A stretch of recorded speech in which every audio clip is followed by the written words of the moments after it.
Welcome to Rapid Fire Wednesdays, Q&A for corporate immigration professionals. I'm Kimberley Robidoux, partner in our San Diego office, and I'm joined as always by Miki Matrician, the co-managing partner of our Boston office. How are you doing this week, Miki? I'm doing well, Kim. It's cold out here and dark. I know, super dark. I know winter has definitely arrived in New England. Yes. There's Yes, already snow on the ground in some places. that's awesome.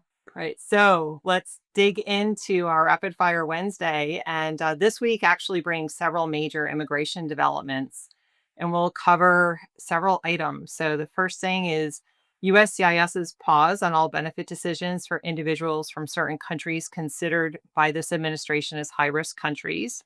The second is USCIS's stated policy to re examine all refugee approvals issued under the Biden administration. Number three is the State Department's new policy to conduct online presence vetting for all H-1B and H-4 applicants. And then the fourth topic is reduction of EAD card validity periods from 5 years to 18 months for certain categories. So let's start with the breaking news from USCIS based on a December 2nd policy memo. Following the horrible shooting of two National Guards in Washington, D.C. on November 26th, this policy memo instructs USCIS officers to pause all adjudications, re review pending cases, and even re interview applicants where necessary for people from certain countries.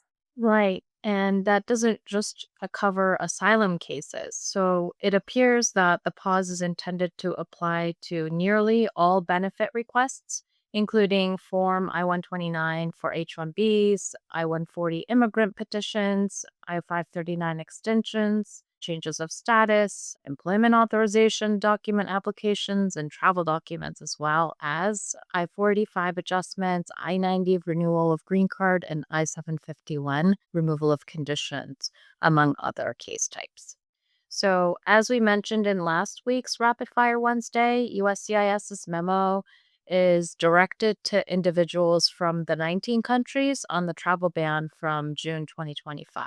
And importantly, the directive applies based on country of birth, not just current nationality. So, even individuals who now hold passports from third countries could see their filings paused if they were born in travel ban countries.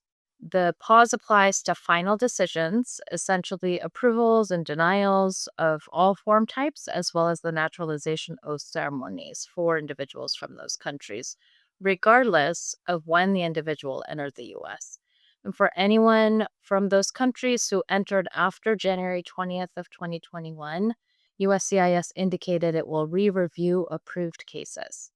And the USCIS memo says that it will conduct a thorough review on a case by case basis to assess benefit eligibility, including whether the individual is listed in the terrorist screening databases, whether the individual is connected to organizations or individuals that are related to national security, terrorism, and espionage concerns, or those that have criminal histories that render them inadmissible or removable.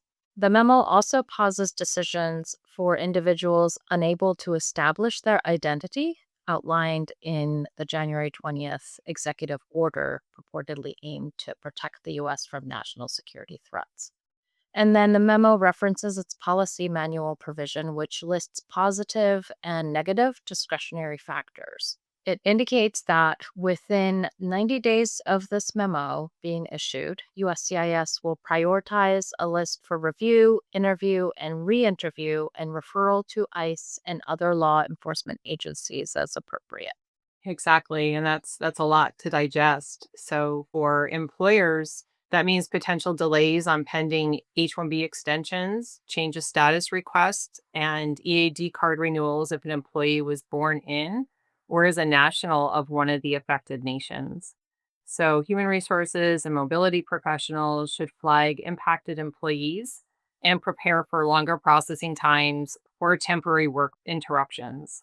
So, also on November 21st, USCIS Director Joe Edlow issued an internal memo ordering a comprehensive review and possible re interview of every refugee case approved from January 2021 through February of 2025. That's roughly 200,000 individuals whose refugee status was already granted after multi-layered vetting involving the UN High Commissioner for Refugees, the State Department, and Department of Homeland Security officials.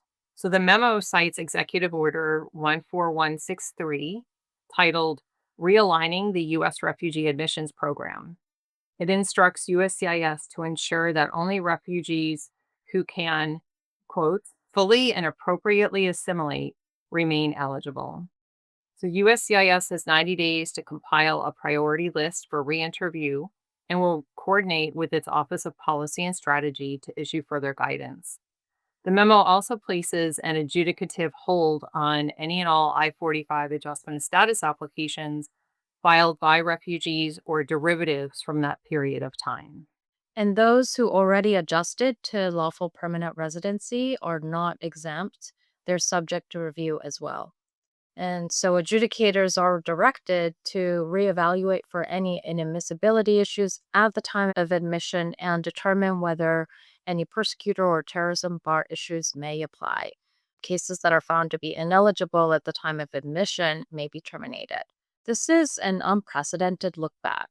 And for corporate programs who employ refugees or asylees, it's important to confirm EAD validity and eligibility to work.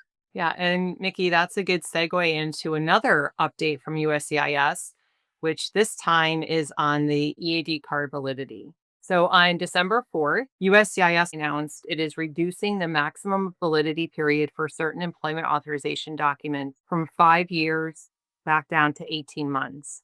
So this applies to both initial and renewal EADs filed on or after December 5th for several categories, including applicants for adjustment of status, and individuals who are approved as or who have pending applications as refugees, asylees, and withholding of removal. Yeah, and USCIS announced that the goal is to ensure more frequent security vetting, citing the need to detect fraud and harmful anti American ideologies, in quotes.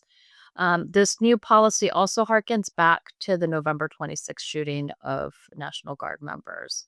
And practically, the shorter validity EADs means, more frequent renewals, higher costs, and increased risk of work authorization gaps, especially given the elimination of the auto extension periods that was announced several weeks ago. And so employers really should tighten EAD tracking systems and anticipate that employees who previously had multi-year cards will now need to file almost annually. Yeah, I think, Mickey, in one of our prior Rapid Fire Wednesdays, when the 540-day automatic extension was eliminated, we recommend that employers contact their employees 7 to 8 months out before the EAD card expires just to get a jump on being able to file at the 6 month mark. And so we'll move on from EADs and go to the State Department. On December 3rd, the State Department announced that beginning December 15th, it will expand its review of online presence to all H-1B principal applicants as well as H-4 dependents. So previously, this vetting applied only to F students, M students, and J student and exchange visitor categories. Exactly. And this isn't a light touch review. I mean, applicants are instructed to set all social media profiles to public so that consular officers can examine online activity. And according to the media, a cable accompanying an announcement directs officers to review LinkedIn profiles and resumes to check whether applicants or family members have worked in areas such as, in quotes, misinformation, disinformation, fact checking, or online safety. And this appears to be directed at people who worked at social media companies who locked Trump's account previously. Teams that focused on preventing fraud, illegal content, or other harmful online behaviors. And if a consular officer finds evidence of involvement in what they're framing as censorship or attempted censorship of protected expression in the US, they are instructed to pursue inadmissibility findings under the Immigration Nationality Act. Wow. So for employers, this means longer processing times and more complex prep for consular applications. So human resources and global mobility teams should begin to consider incorporating social media review into standard H-1B and H-4 pre-interview checklists.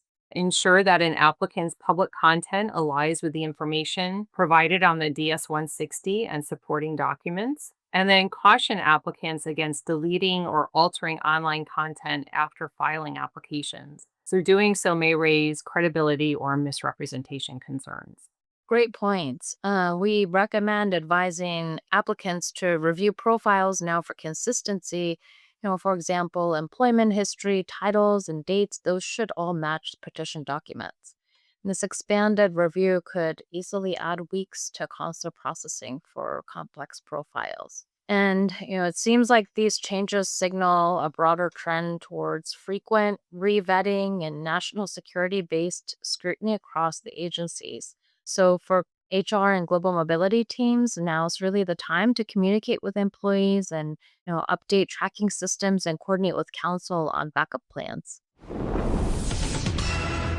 So, right after we finished recording Rapid Fire Wednesday, we received information about individuals' visa appointments being rescheduled until later in 2026.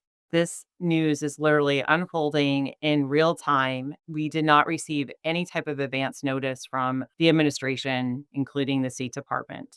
So, what's happening right now is that DOS has, in fact, expanded social media online presence review to all H-1B and H-4 applicants effective December 15th, 2025.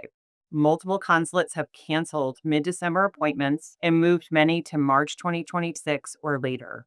U.S. consular posts have warned that additional cancellations and rescheduling are likely as operations adjust.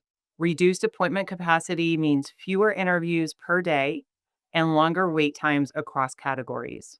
Screening may also involve additional layers of review, potentially extending adjudication timelines. And while the visa appointments are being rescheduled, the biometrics appointments at this point in time have remained unchanged. In addition, we want to note that applicants should monitor appointment notices frequently, especially prior to leaving the United States, log in to print updated confirmation letters, and reschedule online if the newly assigned appointment date is not workable. Again, this is breaking news. We've recently heard that this is primarily affecting consular posts in India. There have been some other posts that have been impacted as well, but we don't know what necessarily might be coming with respect to additional cancellations at other posts. So stay tuned and stay alert on the latest breaking news with the H-1B and H-4 applicant visa processing. All great information, Miki, and a lot to stay on top of that occurred in just a little over a week's time. So, with that, I guess we're going to wrap up this week's Rapid Fire Wednesday. We will continue monitoring legislative, regulatory, and court developments, as well as new agency guidance. And we will also bring you updates as they are released. As always, for all the latest updates to the immigration landscape, follow WR Immigration on LinkedIn as well as making my personal profiles for breaking updates and insights. We also transcribe each Rapid Fire Wednesday episode and share it through our weekly newsletter. You can subscribe via the link in the video description. So thank you for joining us, and we'll see you next time. Great seeing you, Miki. Stay warm over there. Thanks, Kim. Great to see you too.